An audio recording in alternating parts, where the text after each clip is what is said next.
We're going.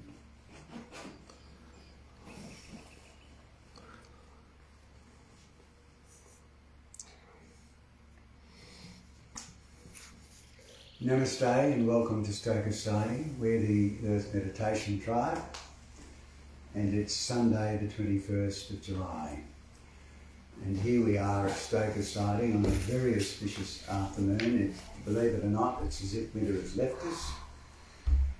And not only that, later in the day, Steve tells me we've got a full moon in Capricorn. Who knows? So let's hope that we see that sun go up over Wollongong. Today, what we'll do is, Steve is, by the way, the presentation of the place today, Steve, is just amazing. Oops, no hat. It's just amazing, and you will see if Emma decides to take you up into the garden just how beautiful it is. And hopefully that'll coincide and you'll be able to see the sunset, etc, etc. So,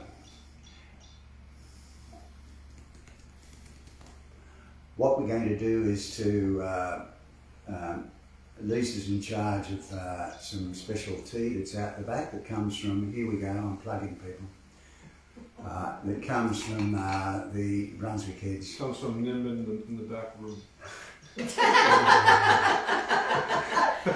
Which comes from the Brunswick Heads Health Food Shop. You want a good health food shop, that is the shop. They have such great attitude. You ask for a pie or a meal and they say, can we put some salad with it for you? For no extra charge. So anyway, Lisa, you're going to get a signal from either Emma or I as to when you turn that on. So, what I normally do to start, Emma, is if you've looked at the Earth Meditation Tribe website, we, amongst other things, have a strong connection with the Indigenous people and also with the Tao Te Ching. And often I just read one verse, if you don't mind. And this verse is headed, "We are the world." Those who have most power and wealth treat the planet as a thing to be possessed. Hello, it's kind of relevant to what's happening in the world today. To be used and abused according to their own dictates. But the planet is a living organism, a great spiritual integrity. To violate this integrity is certain to cull forth disaster, since each and every one of us is an inherent part of this very organism. All attempts to control the world can only lead to its decimation and to our own demise, since we are an inseparable part of what we are senselessly trying to coerce. Any attempt to possess the world can only lead to its loss and to our dissolution, since we are an intrinsic part of what we are foolishly trying to possess. And the punchline: the world's pulse is our pulse. The world's rhythms are our rhythms. To treat our planet with care, moderation and love is to be in synchrony with ourselves and to live in the great integrity.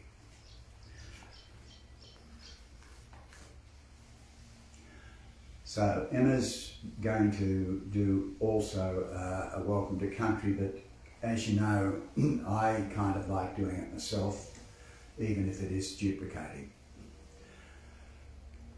So to our west, of course, is Wollongong, and you know the significance of Wollongong. You heard Emma Watts talk about the chakra points of the planet a month or two ago. And we acknowledge the Oracle, the Bunjalung, and the Hopi peoples, and all Indigenous people. And may their leaders, past, present and future, be well, be happy.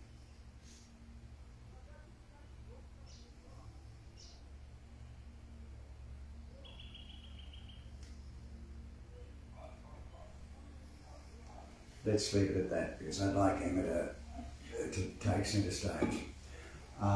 Emma Pittaway is part of a group called, I've got to get this right, I'm assuming that you, for the sake of the exercise, Emma, I often, to keep things simple, even though people associate me with the Buddhists, and on a Saturday night as a closet Hindu, the fact is I always tend to, when push comes to shove, I align with the insight meditation community. If it's okay with you, people often scratch their heads and say, what the hell is that about? Christopher Titmuss in England is generally regarded as the leader of that group by many, including the Americans. And I've heard him referred to as perhaps the most senior insight / Vipassana teacher in the modern Western world. Christopher, Patrick Carney, and these other great insight meditation teachers in Australia are people who Emma and I have been exposed to over the years. And hopefully Patrick used to do gigs for us at Temple Byron, as did another great insight meditation person called Mel Huckster. We'll try to get those gigs happening at some time, Steve, without making too many promises. Now, before I hand over to Emma, so Emma, most of her gigs are happening in Lismore and other locations. She is running courses at Kuan Yin Meditation Centre, correct me if I'm wrong on any of this. And in fact, she has a course starting fairly soon, if not right now. So you can connect with her later. And I think she's doing some of those courses via the internet. But no, they're right there. So one of the reasons why I mentioned Christopher Titmuss, Christopher's a very controversial figure in the world who doesn't take prisoners when it comes to stepping forward and saying his mind. He's quite relentless, but he always gets it right. Always gets it right. Don't argue with Christopher Titmuss, I say to people. As one big American commentator recently found, Steve, I'll tell you about it later.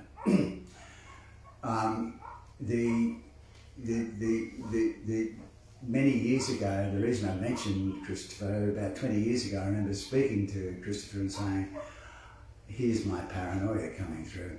I worry sometimes about who fills the void when the great teachers leave us. Because in my summation with the insight meditation community, I'll try to keep this brief, many are in their 70s, Titmuss is in his 80s, and I kind of think, oh God, who fills the void? And I'm glad to say today that it's with great delight that we have Emma Pittaway. I see that she fills the void with a few other people and who are seriously world class. So, can I leave it as brief as that, Emma? Of course. And so what the game plan is, Steve, is Emma's going to navigate us wherever she wants to take us. And that may end up being your front garden. And she will be the one who makes the decision about whether we have a cup of tea during the afternoon or at the end. Last comment, we live stream our events. If there is a sharing circle and you don't want your name or your voice in cyberspace, just let the microphone go around to the next person. Is that okay? Thank you. Thanks, Gio, for that lovely warm welcome, especially the reading from the Tao Te Ching. Can't think of a better way to open the afternoon, actually. And yeah, really lovely to be here on this side of the mountain. Normally I'm over the other side of the mountain, and it's just that little bit far so that I don't get over to this side very often, and it's really nice to be here. I do like to say a little bit about the lineage that I come from, to give people a bit of a map of the territory. So I'm a Buddhist meditation teacher, and I teach, as Gio said, I teach a type of meditation called insight, or the ancient Pali word for it is vipassana meditation. And there are a few ancient lineages of vipassana meditation that have come to the West. Gio mentioned Christopher Titmuss, so he was taught by teachers in the Thai forest tradition. My own lineage comes from Burma, and my primary teacher and mentor, Patrick Carney, is an Australian Dharma teacher who lives in Brisbane, and it's through him that I met Gio some years ago, and together with Patrick I run retreats and yatras, which are walking meditation retreats, and I am the teacher at the Kuan Yin Meditation Centre in Lismore. So that's a bit about me, and then I have a family. I live outside of Lismore in the hills. I have 2 kids, and I work at the University Centre for Rural Health, which is opposite the hospital in Lismore, and I am researching the community-led flood recovery. So actually was in Yukai just a few weeks ago talking to community organisers involved in community-led flood recovery. So that's the other project that I'm involved in. Yes, I'd like to add to the acknowledgement of country. It's really wonderful to be here on this land this afternoon. I understand it's Arakwal land, Bundjalung Nation. It feels like a very special spot right here between Wollumban and these other hills. And I'd like to also acknowledge the Widjabul Wayabul people, also Bundjalung Nation, who are the traditional custodians where I live, over near Lismore. And I'd like to acknowledge the ongoing struggle for rights and recognition of First Nations people, and I'd also would like to acknowledge the ancient, unbroken wisdom tradition, the wisdom tradition that has allowed thousands of generations of First Nations people to care for country and waterways and creatures, and to acknowledge how desperately we as a culture and society need to embrace that and learn from that. So my respects to First Nations leaders, past, present and emerging. So what I teach is a type of meditation, and it's the particular flavour, I suppose, or approach that I teach is called natural awareness, and it's really about integrating meditation into our lives so that meditation becomes a way of life, and so that we find our own independence, our own dance with meditation, so that it is something that's joyful and sustainable and doesn't involve too much effort. And so that's what I want to do this afternoon. As Gio said, I thought it would be nice for the main session. We can go and have a wander. I'm very much, I like to draw on the natural world for a sense of joy and well-being in the meditation practice. And we can do that using Steve's beautiful front garden with its stunning views and the sound of trickling water. So I'd really like to do that in a little bit after we've talked a bit about this approach. But I thought it might be nice to get a sense of who's in the room and what your experience, if any, with meditation is, and why you were interested to come today. So and just noting, as Gio said, if you don't want to, if you don't want to be live streamed, then best just to do you pass the microphone on? Is that how you do it? That's the way we don't We don't We don't need the mic now. Okay, yeah, okay. And one of the reasons why I really wanted to live stream today, Emma, is that one of your long-time fans is in Western Australia, Michael, who's a regular here, Michael McNaught, and he insisted that I promised that it'd be live streamed because he has something about your meditations. Great. All right. Thanks, Gia. So let's just start anywhere then. If anyone wants to start, if you could say your name. Maybe most of you know each other, but I certainly don't, and I know there's at least a couple of us who are new in the room here. So if you can say your name and if you're familiar with a particular type of meditation, I'd love to hear what that is, and if there's anything particular that you're looking for from this session this afternoon. Anyone like to start? I'll go first. Yeah. Thanks. I'm Shelley. It's my first time here. Okay. Gio invited me, so that's how I found out about it. I've done lots of meditation for about the past 6 years. Not any particular style. Okay. I'm aware of. Just use a mantra, Soham, simple mantra. Okay, yeah. And I go in pretty easily and love meditation. Great. Okay. Thanks, Shelley. As far as what I want to get out of it is just kind of see what goes on here, and I love meditating in a group. It's always much more powerful. Yeah, absolutely. Okay. Thanks, Shelley. Should we go around this way? You got shy, Paul. I'm Anna. I've been meditating for more than 30 years. Basically, initially through yoga and the Hindu tradition. Yeah.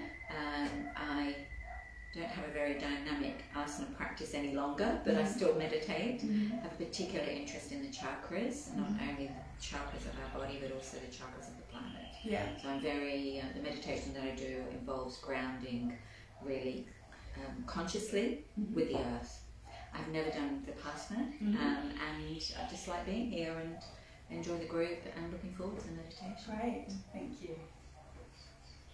Hi, I'm Indy. I was raised as a pagan, which is very similar to Aboriginal traditions. Like I was raised around fire ceremonies and seasonal rituals. So meditation as a way of being was always in my awareness. I'm just as life goes. The practice is not always casual, not every day. Yeah, and today was just the right timing for me to be invited in a place where I was looking forward actually to. Great, and was it Indy? Yeah, Indra. Indra. Okay. Welcome. Thanks. Thank you. And hi, I'm Lisa. Meditation's probably newer to me. I've been doing it for about 18 months. And quite simply, I use it as a place of relaxation, and to release stress and to sit on things, that are sort of occupying my mind. So, but coming today, once again, I love doing meditation in a group as well, and always curious to see what the day brings. And what kind of meditation do you do? What do you do? No particular. I'm guided by a few people around me, and they'll send me different meditations to do. So, no particular style, or it's just what resonates. Sort of with me. Thanks, Lisa. No worries. I'm Chris. I've been meditating for maybe 3 years now, something like that. And just a mix of guided meditations. Like I like attending workshops and that, where we're introduced to a variety of meditation, and also just being. I like just sitting in the sun, or when I wake up early in the morning and just going to that void of nothingness, and. So, there are obviously different types of meditation, and what I like is, depending how I feel on the day, what I'm thinking about, what I'm doing, that depends on what sort of meditation I'd use. And so because I try and come here every month, I love meeting new people and seeing how people do their meditations or whatever they doing here on the day, so I'm really excited. Forward to it. Thanks. I'm Stephen. Been meditating for about 25 years, and I kind of that happened when I was facing a crisis where I was going to die, and I was kind of, that was it. I was either going to go in or that's it. I was gone. And so I was thrown into it, and just, destiny was to meet an amazing guy who was with Osho, but he's a very special guy, and so I wouldn't say I do any kind of particular ones, but I've done a lot of Osho meditations, all active ones, dynamic ones. Yeah. But I probably just prefer silent meditation. Yeah. Or interestingly, last night I was invited to an event, and it was in darkness meditation, and we had to have an intention, and it was like music. We were all in darkness, blindfolds, went for 3 hours, and then my intention was to understand more about self-love. And then what I got out of it after this amazing deep place I went was going inwards is self-love. Right? Going into meditation is self-love. So no particular type of meditation, just whatever. Yeah. Whatever's happening. Yeah. Thanks, Steve. You didn't fall asleep? Oh yeah, I did. I was in and out, it was incredible. Steve. My name is Sabina. I come here on and off. I try to come when something's on actually, because we have different teachers coming and different things. They show us different meditation. I find me meditating the best if I do something at the same time, like go for a long walk on the beach where I don't need to turn around, go for a long swim again, like maybe in the lake where I don't need to turn around, I can really just go swim. And or what I do, which is easy, I can run on the spot. And then because I don't need to have a look about falling over, run into somebody, dog is hunting me or so, it's just then I can go in meditation. So for me, I find that a little bit easier, otherwise I get so easy in monkey mind. No? Yeah. I think that was it. Yeah. So I'm looking forward to today, what are you going to teach us today? Thanks, Steve. Well, I've already said too much. I wanted to say to you that I've, over the years, 20 to 25 years, I initially started with the Tibetan Buddhists and then went across to the Insight people. Yeah. And there's a little interruption now because I'm kind of keen on music and sitting around fires and chanting. And yes, I love the Hindu people. Yeah. Now, having said that, I've struggled with my meditation over many years, and the gigs that I've gone to that you've held in Lismore indicate to me that this is the path forward, without putting too much pressure on me. Thanks, dear. My name's Paul. I've been meditating. I'm not too sure what words you would use. I have a practice in the morning. I sit from 6 till 6:30. I use the breath, and I use a set of mala beats.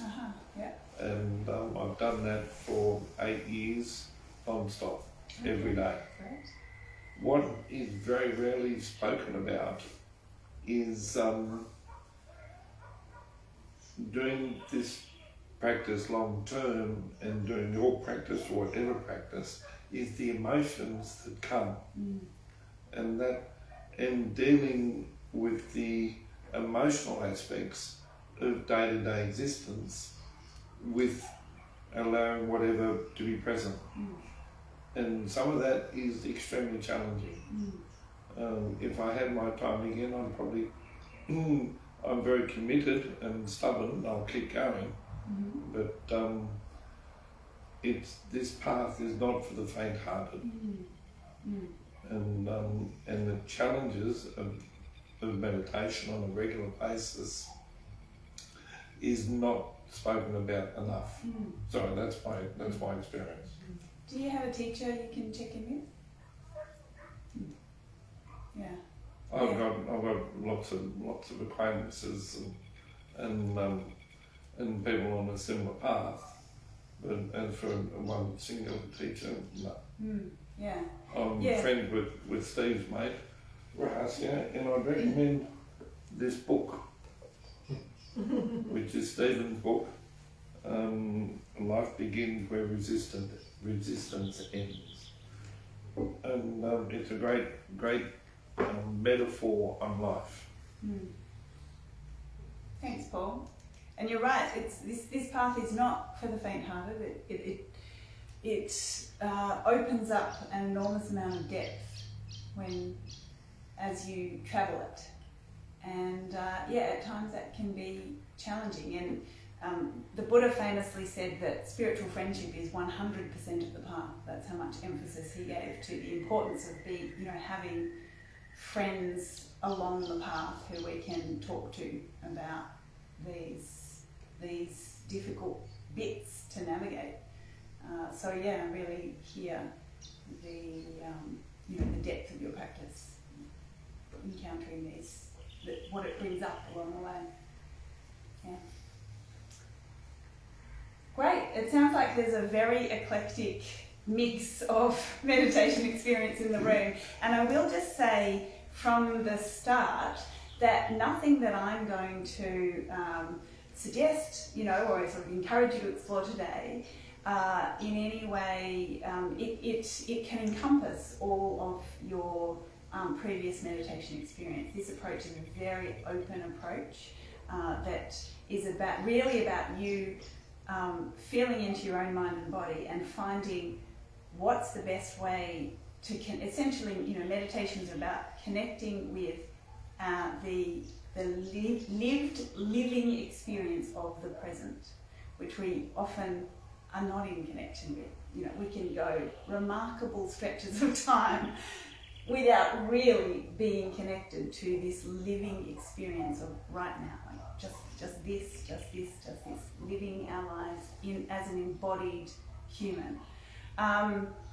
And so this natural awareness approach is about tuning into what do I need right now that's going to best support me to connect back to this present moment, this living experience of here and now. And that can include, meditation techniques we're already familiar with that really help to anchor us, but it also encourages us to go wider and to look for that connection to present experience in places that we might traditionally not think of as sort of spiritual, meditative places. This approach is about moving away from the idea of meditation as a special esoteric practice that we only do in certain postures and in certain meditation sessions. And as I said before, to approach meditation as a way of being in the world, a way of life, something that's integrated into our daily life and is not something separate from our daily lives. And so we do this by having a really open approach that allows us to meditate in any posture and therefore in any activity. And it's a little known fact that the Buddha taught meditation in 4 postures, not just one. So we think of meditation as something done in a sitting posture, preferably in a beautiful straight-backed lotus posture. But the Buddha taught meditation in 4 postures: sitting, standing, lying, and movement. And if you think about those 4 postures, it's no coincidence that they encompass the whole range of human activity. Like everything we do in one of these 4 postures: sitting, standing, lying, or moving. And of course, this is because the Buddha is making this point about meditation being a way of life, not something that is separate and special that we just do in a certain posture. So this challenges an ideal of meditation that we all carry, because it is reinforced so frequently, you know, in our culture. When we come to learn about meditation, we see books on meditation, or images and so on. We have this ideal of meditation as being something that is done in a still, upright, sitting posture. You know, that it's calm, it's tranquil, it's supposed to be blissful. And when we carry this ideal, then what can happen is that when we take up a meditation practice, we can end up relating to it in the same way that we do with many other projects in our lives, which is, in a goal-oriented way. Like, this is something I want to succeed at. This is something I want to achieve something in. It's something I want to get something from. Like, we are all interested in meditation because we want something. And that something, I mean, people, might express it slightly differently, but it's about being calmer or being happier or being less reactive, or, but the irony is that sometimes we can miss the essence, the kernel of what meditation is really about, which is right here, right now, because we're striving to get to, the end goal, to get somewhere where my meditation is satisfactory or blissful, or, I've arrived, or I'm satisfied with my own performance. So this is partly because, I think there's some confusion about the purpose of meditation. And if what we want from meditation is just a state of temporary calm or temporary bliss, I mean, we do fall into these states when we experiment with meditation, and not just meditation, we can fall into these states through other experiences as well. So we can find our way in to these temporary blissful states, but then eventually that state dissolves, and then we need to get on with our life. And there can be quite a disconnect between a state I can achieve in a certain, meditation session, and then what happens with the rest of my life. So if we're looking for these particular experiences on the cushion, then we may find that we have this disconnect. But if what we're looking for in meditation is the cultivation of wholesome qualities of the heart and mind, and the uncovering of our natural wisdom, which can then be applied in our everyday life situations. Well, when you define meditation like that, developing wholesome qualities and uncovering our natural wisdom, that's not something that is dependent on a particular posture. It's not dependent on being still. It's not even necessarily dependent on being calm. Because in fact, we can access a lot of natural wisdom when we are with a situation that might make us anything but calm, but we can bring some awareness, some presence to that situation and see it from a different perspective. That is unlocking our natural wisdom. And that's something that's accessible to us all the time. So that's what this approach is about. And like I said, it can encompass any other meditation approach. There's a time and a place for everything. If we've got a familiar approach that's based on mantra or breathing or whatever it is, there will be times where we know, by checking in with our mind and our body, this is going to be really helpful now. This is going to really help me focus and ground. But if we regularly check in with mind and body, then we might also notice that there are some times where that's not what I need, but I might keep doing it because I think that that's what being a good meditator is. finishing the session, like, oh, I wonder how many minutes are left till the bell goes,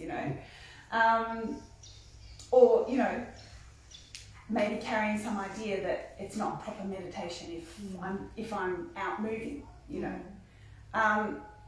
So this approach is about just relaxing and opening our approach to meditation to allow these different possibilities in. And the key thing is that we are looking for ways to cultivate that presence, that awareness of the present, and to cultivate a continuity of that, no matter what we're doing. And so the checking in with mind and body is about, well, how can I best cultivate that connection to the present right now? And if I've already been sitting for 45 minutes and quite frankly I'm getting tired and uncomfortable, then is continuing to sit because I wanted to sit for an hour, for example, is that the best way to cultivate my relationship to the present? Probably not. I'm probably just going to start, the mind's going to be wandering, and, So no, that's an indication. Okay, there's tension in the body, there's tiredness in the mind. An indication, probably need to change posture, probably need to do something else. If my mind is racing, and I know going for a long walk on the beach is what gives the mind the space to settle, then that's the wisdom of knowing, this is how I can best connect to the present right now. And then those situations, and then those circumstances change, and the conditions change, and okay, now maybe I need something else and I can adjust. So it's like learning our own dance of meditation, learning to trust that we know what we need to bring to this present moment, to cultivate our awareness within this present moment, and then developing the independence in our practice to do that. So it helps us to find a way of practice that's relaxed and sustainable, and it also opens up the possibility that we can truly integrate meditation into our daily lives.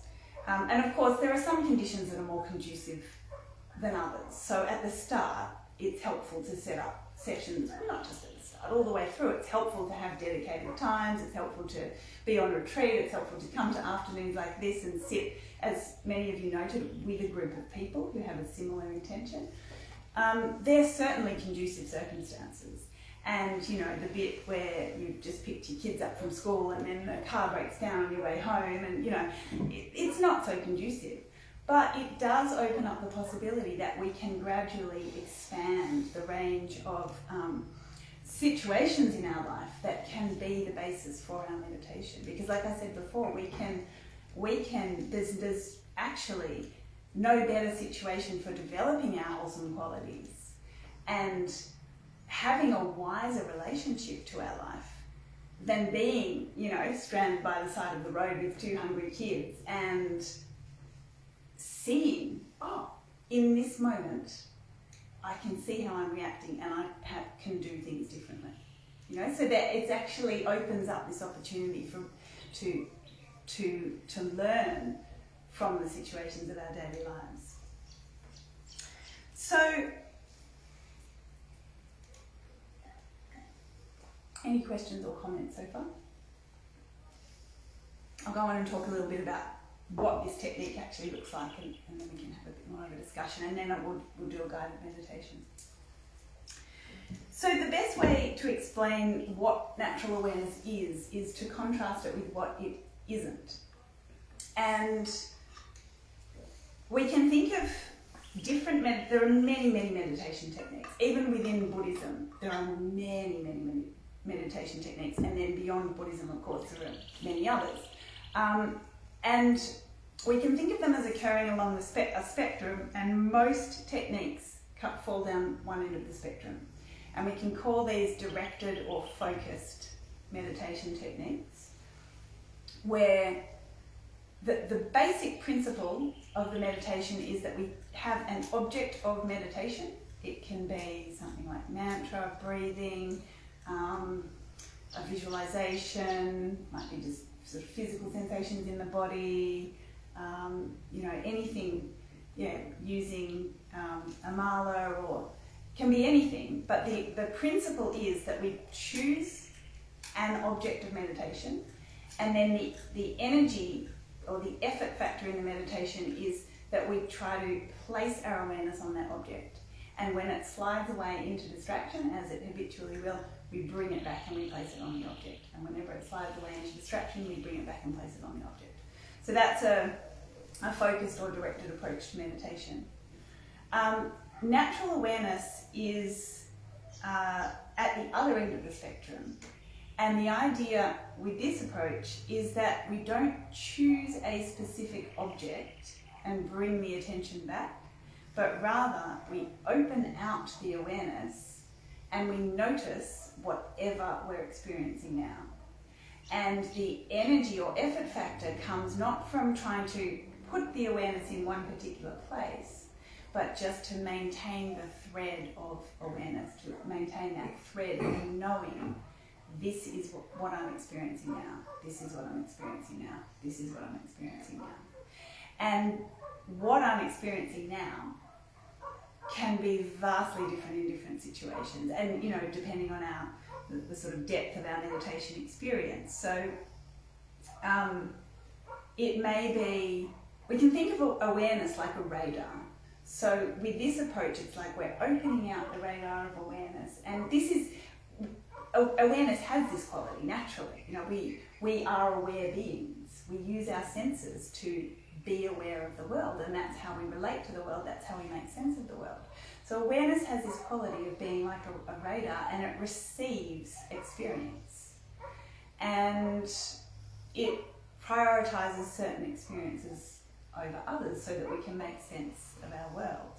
So when we are using this meditation technique where we're becoming aware of what we're experiencing right now, there are times where that just might be one thing that really presents itself. Like we might sit here and close our eyes and think, what am I experiencing right now? And there's just an overwhelming pain in one part of the body, and that is the experience. There might be other times where I think, what am I experiencing right now? And if I ask myself that question right now as I'm talking to you, I'm aware of a number of different experiences. I've got the visual field of all of you here. I can hear the sounds of the dogs and the trees and the birds in the background. I'm aware of a sense of pressure of my body against the floor. There's like a warmth in my torso. I can hear the sound of my own voice. So there's quite a few different experiences that I'm aware of all together. So the idea with opening out this radar-like awareness and receiving experience is not that we're trying to experience everything. It's just that we notice whatever that radar is receiving right now. So it's not like I'm trying to sit here and make sure I'm capturing sound and sight and, it's just, if I just open out to be aware of what I'm experiencing right now, what is that? What does that look like? I said before, we can contrast this, this state of, like I said, being aware of, the sight of you, the touch of the body, the temperature of the body, the sounds. We can contrast that state of knowing what I'm experiencing now to how we often are in our lives, where we really can be quite oblivious to this. Like if you think about, say, cleaning the kitchen after dinner at night, and you're kind of rushing around, and there's all sorts of repetitive motion, and it's quite busy, and there's a lot going on, probably quite noisy as well, as pots and pans and dishwashers and whatever. And how often are we actually really embodied and feeling, the movements of our arms as we pick things up and put them away, and noticing the shine of the pots as we move them from one place to another, or the kind of soft, damp feel of the cloth under our hands as we wipe down the benches. Quite often not at all. We're in a fantasy of our own creation in our heads, and it's a fantasy necessarily of past or future.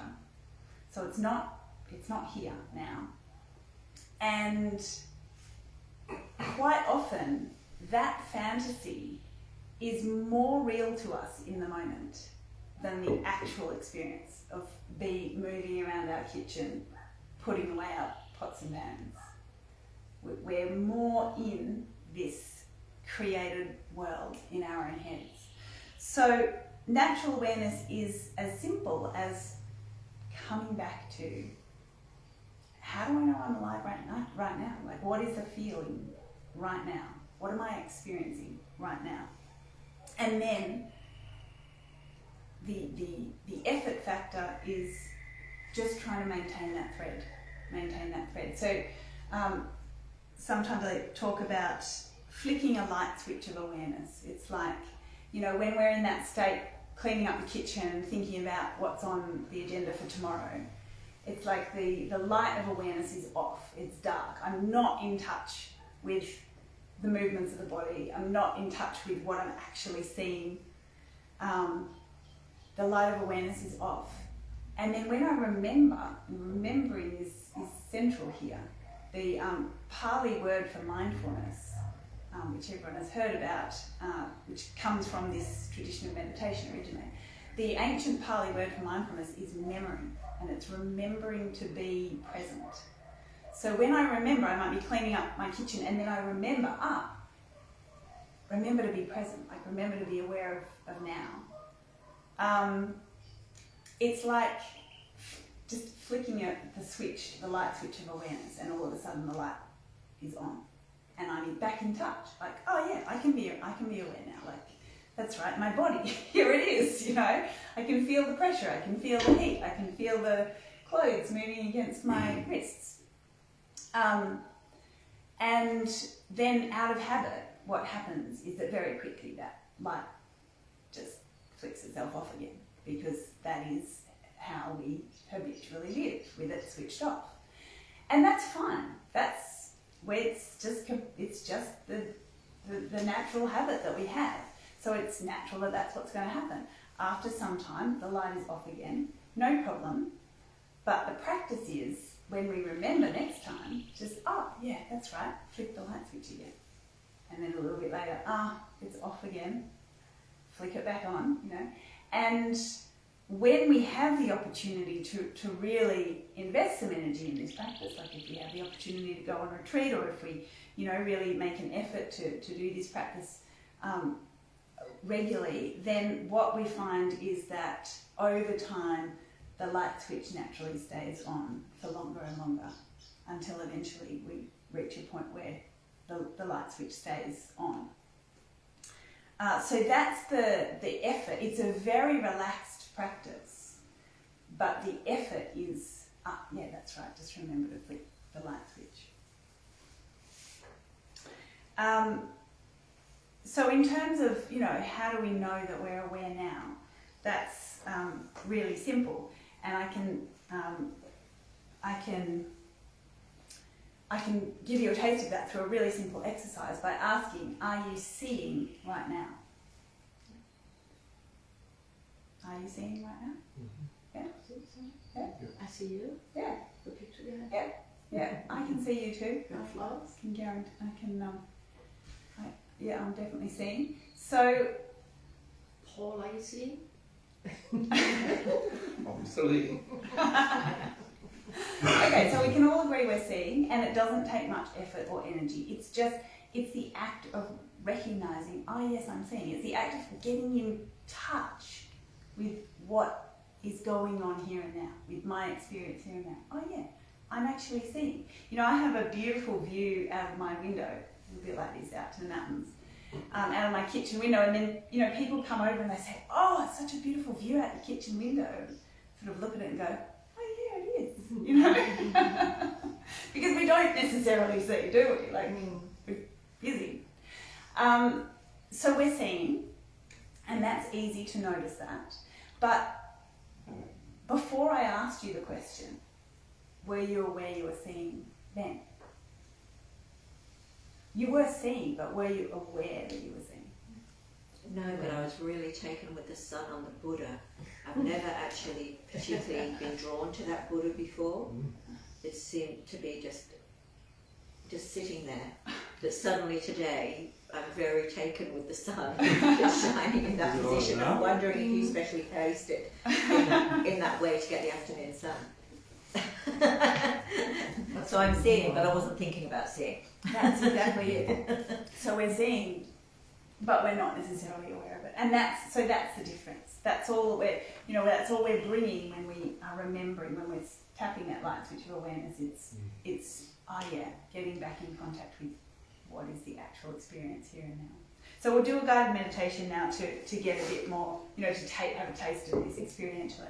But any questions so far? Reasonably clear? All right, let's see how we go, having a little taste of it then. So just get comfortable. It's really important that you're comfortable. This won't be a very long meditation anyway. So just make sure that your body is relaxed and comfortable.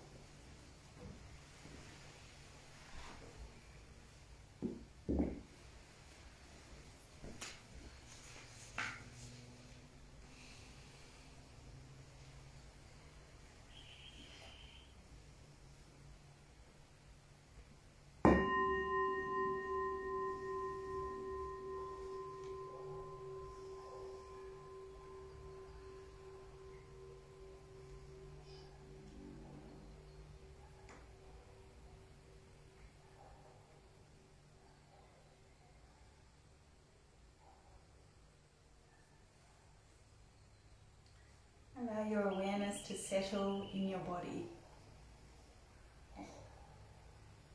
And you might like to take a few fuller breaths. On the in-breath, feeling the awareness, filling the whole field of the body. And on the out-breath, allowing any tension in body or mind to flow out and down and into the earth.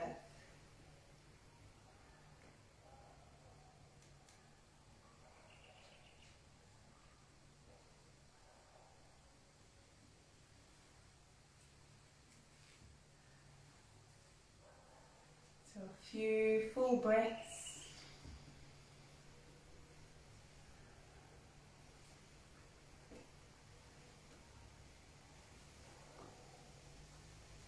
Giving you connection with the body and dropping any tension, dropping into a state of relaxation and comfort within your body.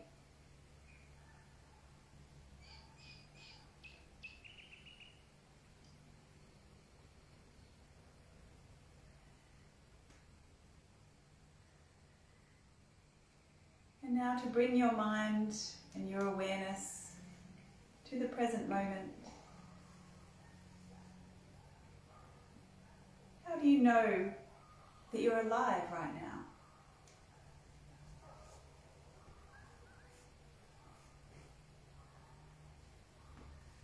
You're a living, breathing, embodied being.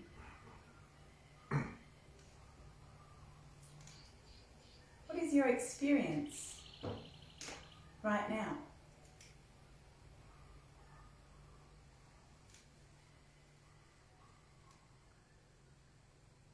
It might be a physical sensation,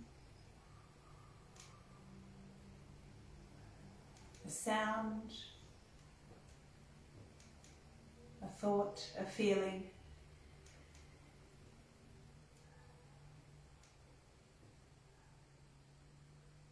Could be anything at all.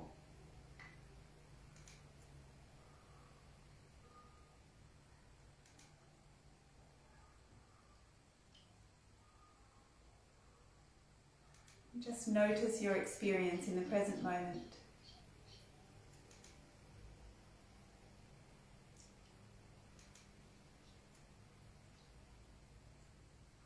Notice without judging.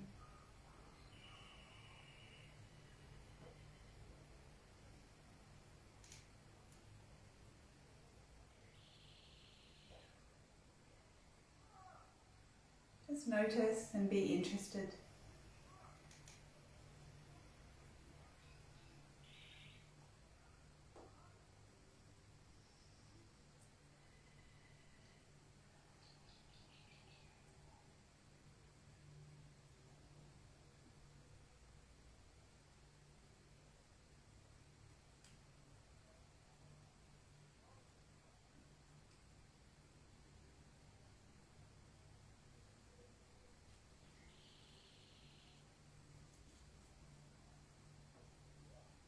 What are you experiencing now? Has it changed? Has awareness moved?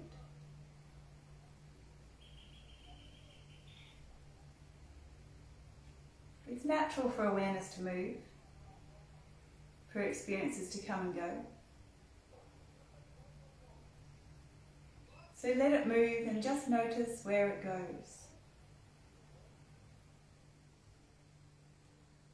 You don't need to try to keep it anywhere. Just notice where it goes.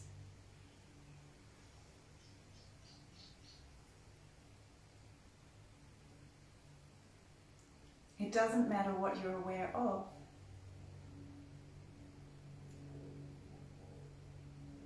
Just notice what is most clear.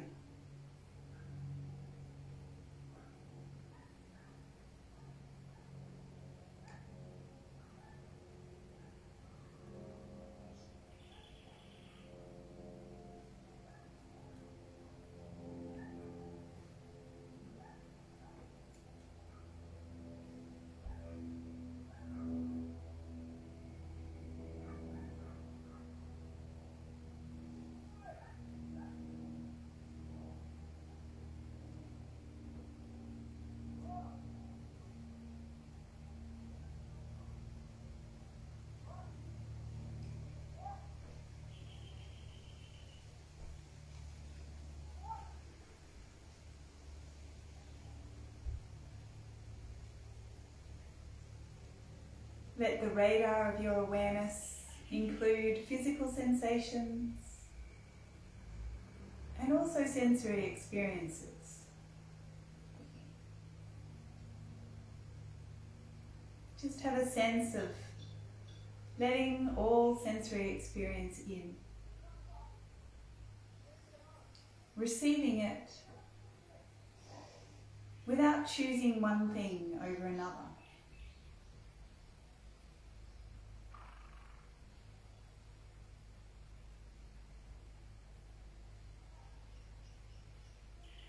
So you're open to the whole field of physical sensations in your body and your sensory experience.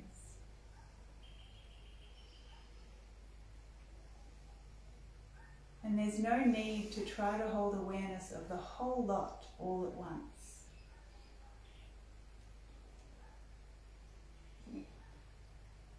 Just have a sense of the radar being open. And notice what comes.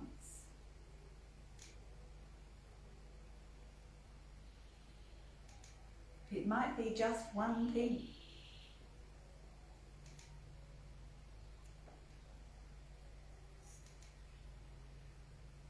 It might be many things.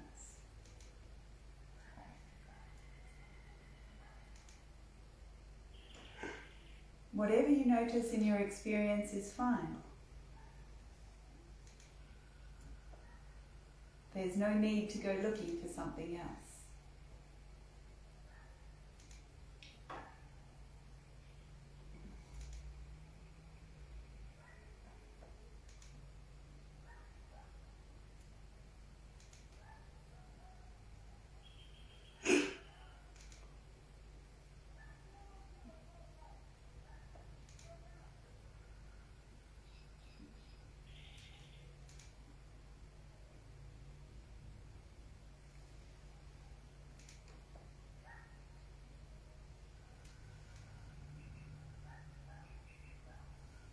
What am I aware of now?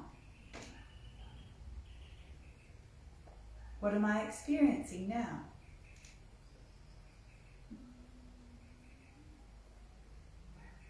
If you find yourself getting lost or distracted, you can use a question like this to bring yourself back to a gentle awareness of whatever is clear right now.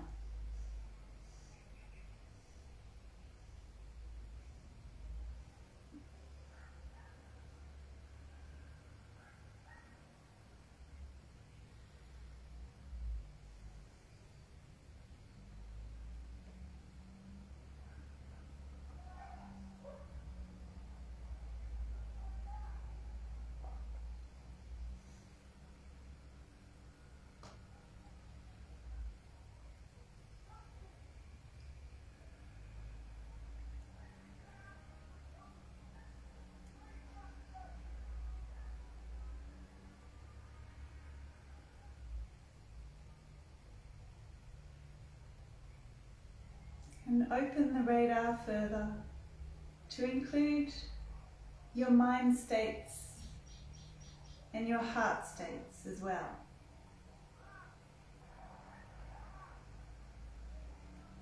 Perhaps the most obvious experience right now is not a physical feeling, but an emotional one, or a thought. We can include these in the meditation as well by simply noticing them. We don't get sucked into the content of the thought. We simply notice that thinking is happening.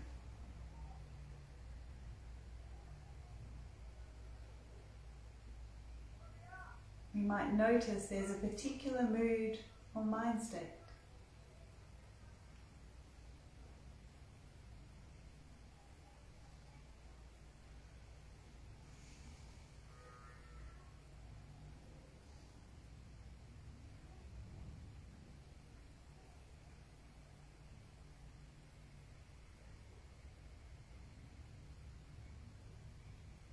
Again, there's no need to go looking for anything special,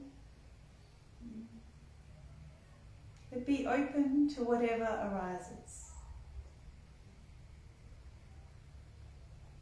Thoughts, feelings, physical sensations,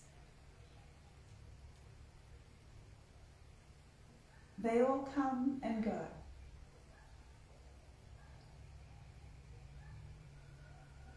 Anything can be used to cultivate awareness.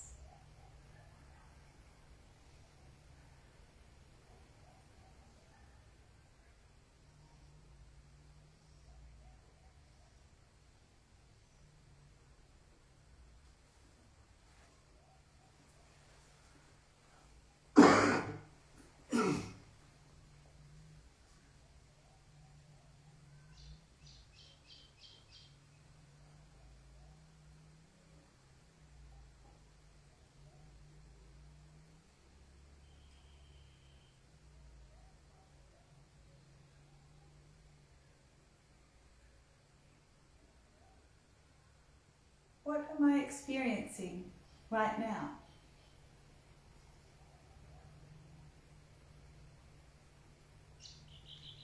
Use a question like this to maintain the thread of your awareness, to flick the light switch of awareness.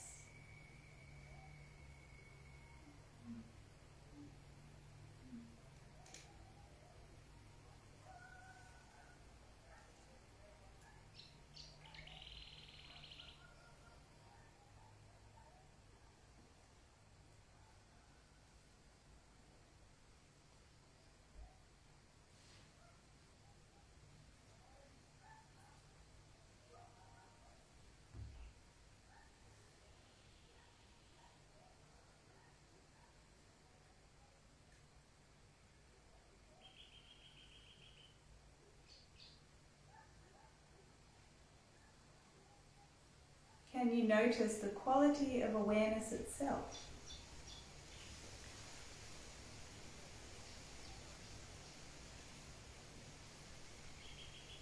awareness is just another experience. And it has a felt quality.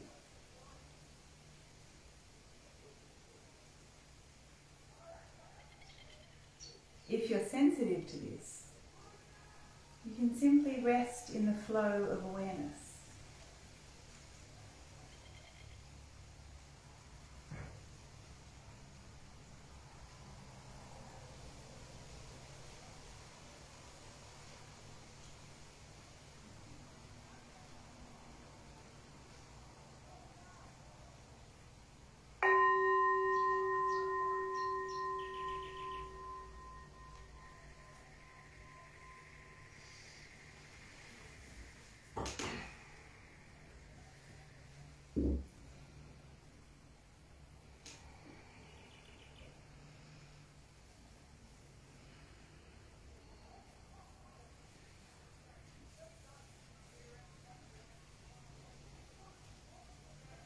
How did you go?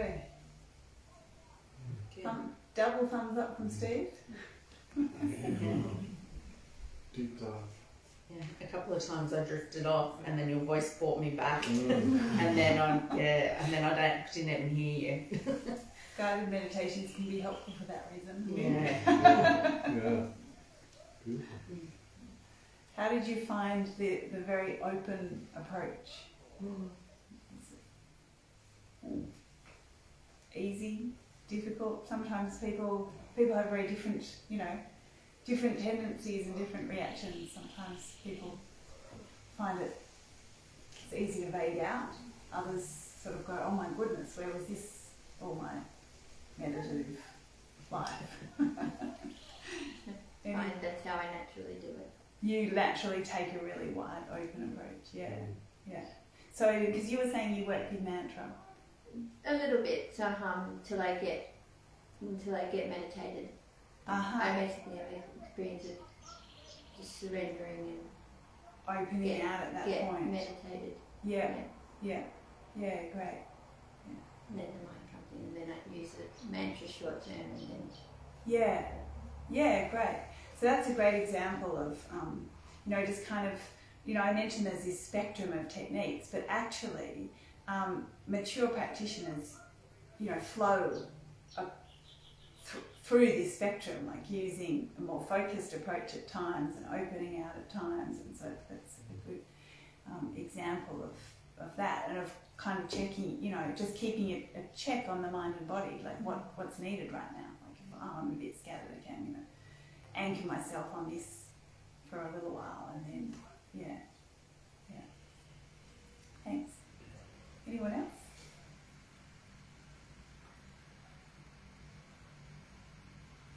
Emma, I don't know whether it's a good time. The word awareness and the word consciousness, do you differentiate the two, and do you treat them as separate conversations? Or? Yeah, the Pali word is vijnana. It's usually translated consciousness. I translate it as awareness because I think it points to the more active aspect of it that we emphasize in the meditation. But it's tricky to conceptualize because it actually has depth. So like we talked about, like you can be cleaning up your kitchen. So you've got a level of awareness, like there's a level of awareness there because you're getting the job done. Like if you're, driving down a familiar route, you can drive there without being very aware, of what you're doing. But clearly there's a level of awareness there. So awareness has this characteristic where there's depth to it. And the reason I use the word awareness is because I feel like it just emphasises the more active quality of it that we use in the meditation, where we're deliberately cultivating an awareness of something. So it might be something specific like mantra, but even in the natural awareness approach where it's open, we're still cultivating an awareness of present. We're deliberately cultivating that connection to present. But you could say consciousness of present, yeah. And then mindfulness, which is a term that everyone's familiar with, because it's such a popular approach to meditation. But mindfulness is continuity of awareness over time. So that's when we get that sort of momentum with the flow of awareness, deliberate awareness over time, then that develops into a state of mind. Can I respond to that? Yeah. I love that definition we've got there of mindfulness. My pin-up boy is a German called Anna, and his definition, as I recall, of mindfulness, which I think is just perfect, is a soft, aware presence. Yeah. Which is kind of what you're saying. Yeah. But he's thrown that soft thing in there. Yeah. Yeah. And I think the softness is required to really have intimacy with the present, because if there's hardness in that attempt to be present, to cultivate awareness, then that actually creates it actually creates a layer between me and my present experience. The softness is what really allows the intimacy to happen. Right. Yeah. So what I thought might be nice now is to take advantage of this beautiful spot and this beautiful afternoon sunshine, and to take this open practice that can be done in any posture, and to have a little wandering meditation session. And Steve has very kindly opened up his front garden for this purpose. And so what we'll do is we'll have about half an hour to move in silence from where we're sitting now. And it's up to you whether you stay here. You don't have to go and wander up in the garden. It's really up to you. The area that Steve has suggested that we use is that there's a little path on the other side of the driveway. You can see the little composting toilet to the left of the path, isn't it? Well, yeah, 10 steps up the driveway. It's just right there. And it's there, and then just past that on the right, there's a gate that's open now. Yeah. You go into the garden. If you it's only a very short path, but if you continue up the path, the toilet's on the left, then you can get up into the garden. There's some beautiful flat bits of mown grass, gorgeous views, trickling water, and I love to use the natural world to support my practice.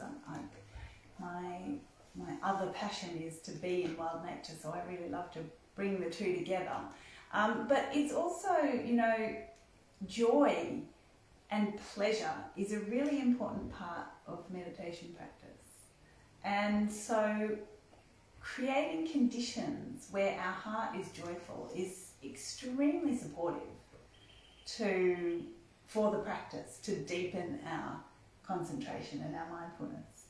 So we can take that attitude to it as well. And the wandering aspect of it is to really let yourself be led to where you want to sit or stand or lie or move for the half-hour session. Don't go with a preconceived idea like, oh yeah, I know that spot and I'm going to rush up there and sit right in front of the water feature that I know is up there. Just let your heart take you, and see where you end up. And maybe you end up somewhere you didn't expect, lying in a little patch of sun that opened up that you didn't know was going to be there. So use that kind of, the joy that the natural world draws out of you to find a spot where you're feeling comfortable and at ease in mind and body, and then just you can play with this practice. Ask yourself, what am I aware of now? What am I experiencing right now? Remind yourself to flick the light switch of awareness.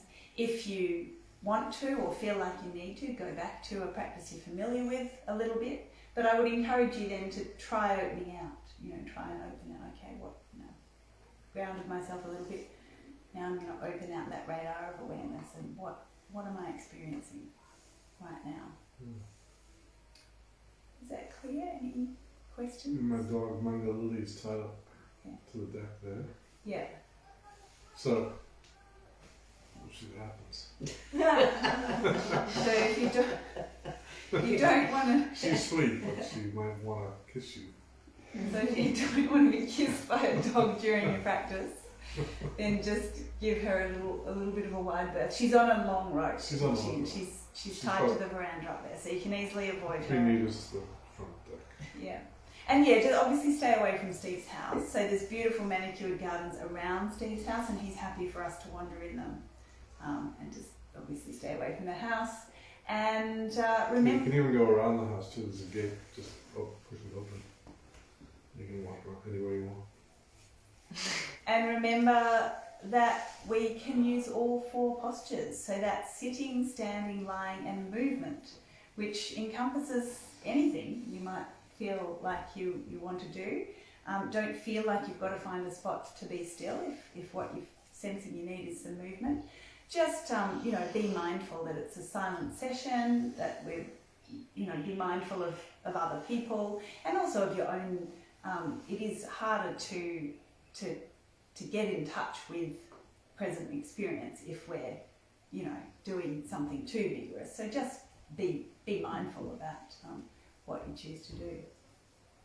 And I hadn't thought about this beforehand, but I guess I'll take this bell up with me and I'll just kind of do a little circle of your house and ring the bell when the half hour is finished. Yeah, and will we have the tea On during come back. or we'll have the tea when we come Can we back? take tea with us? We could take tea If with we're us. We could doing have movement? a tea drinking meditation, yeah. But how quick is it to get It's set ready. up? Yeah, it's already boiling It's and boiling. I can so Okay. everyone can just pour. Yeah. It's Okay. just at the back there. And just grab a cup off the sink and then. Lisa, do you want to? I might just read give it a first, if you quick don't mind? Yeah. Yeah. So by all means, then grab a cup of tea and take it with you. Bring your mug back at the end. And the fun. The people at Brunswick Health Shop have put elderberry in it and cinnamon and yes, all of your meditators should have a little bit of this today because everyone needs the big up. So there you go, that's the lecture. And drinking tea meditation is an excellent form of meditation.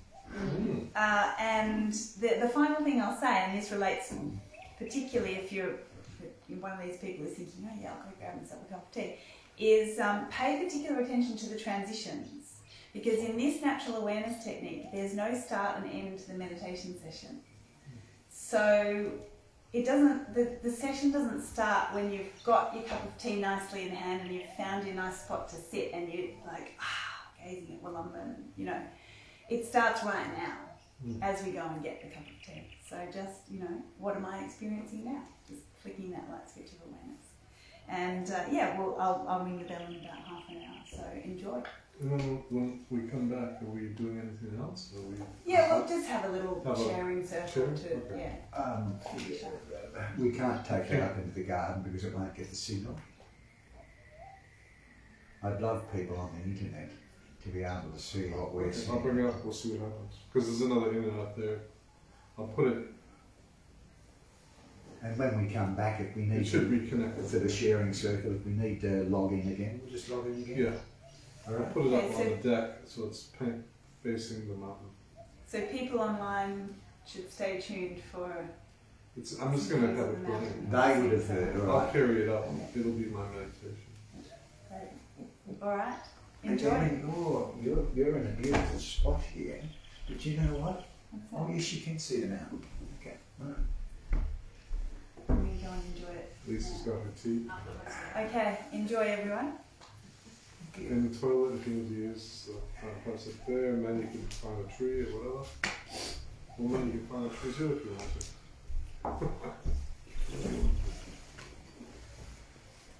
Get it on the bush. Okay. Sounds good. Tasting good.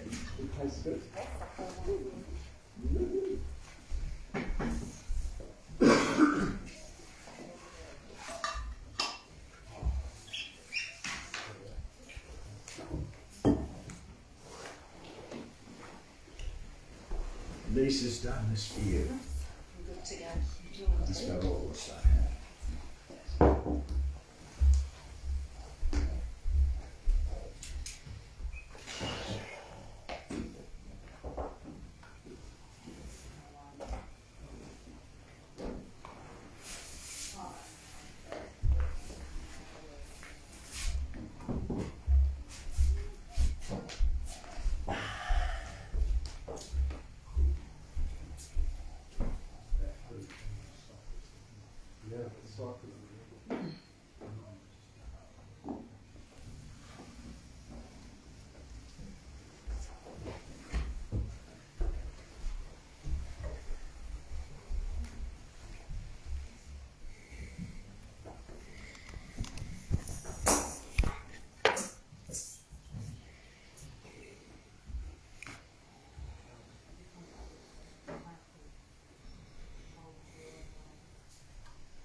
No.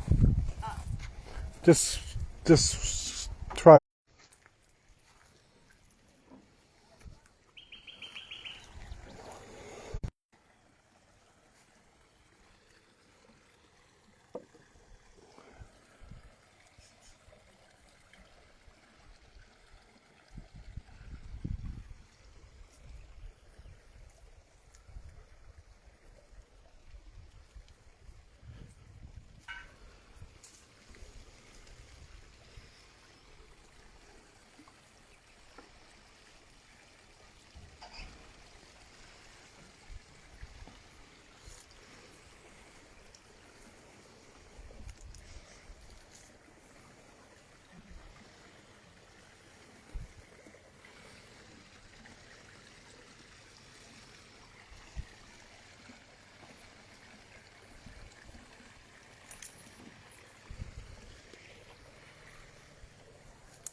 You stay here, Bubba.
Caught me red-handed. That was just gorgeous, Steve. Just gorgeous. Beautiful. Paul's gone home. He has a history of leaving events early. Ah, okay. So as long as we're not, He's often known to fall asleep. as long as we're not waiting for him and he's sleeping somewhere in the garden. He's heading home. I was going to say, And that's if it was an event that he was falling asleep at previous ones, yours definitely would come a lot faster during meditation. But he's coming, is he? No, All right, great. He does it all the time. He said sits for his 30 minutes and that's it. Yeah. And then repeat. So I thought it might be nice to have a little bit of a sharing circle to give people an opportunity to share how the experience was, or a particular reflection that came to you, or a question if you have one, and then I would like to finish up with a little guided loving kindness meditation as a way of sort of strengthening our intention to share the benefits of this practice with other beings and with the earth. So how does that sound? Good. Yeah, maybe we can use something like that beautiful stone, Steve, as a That's the stone. yeah, as a talking stone. What kind of stone is it? It's yours, dear. Yeah. What kind of stone is it, do you know? I don't know. It's from Temple Bar. It's very beautiful. So we can use this, and you may all be well familiar with the sharing circle, but the idea is that whoever is holding the talking stone, in this case, has the space to speak whatever they would like to speak, and it's the role of everyone else in the circle to listen and hold the space through active listening while that person speaks. And so you can really, it's an opportunity to say, whatever is on your mind. Like, it would be nice to hear a reflection on that little wandering practice that we just did. Feel free to ask any questions about the practice if they've arisen, and in that case then there might be a little bit of back and forth between me and the person. That's a bit different to just the going around in the sharing circle. And and just be mindful of respecting and caring for others in the circle and others generally with what you choose to share. So would anyone like to open the circle with a reflection, or I can do it. Do you want to start with me? I'll take it to the I'm just remembering. So Greg, you don't want to.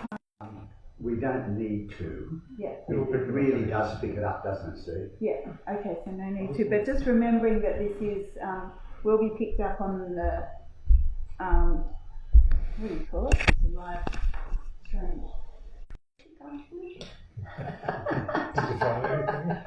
I was shocked because so overgrown. I thought that looks like mine. What's happened here?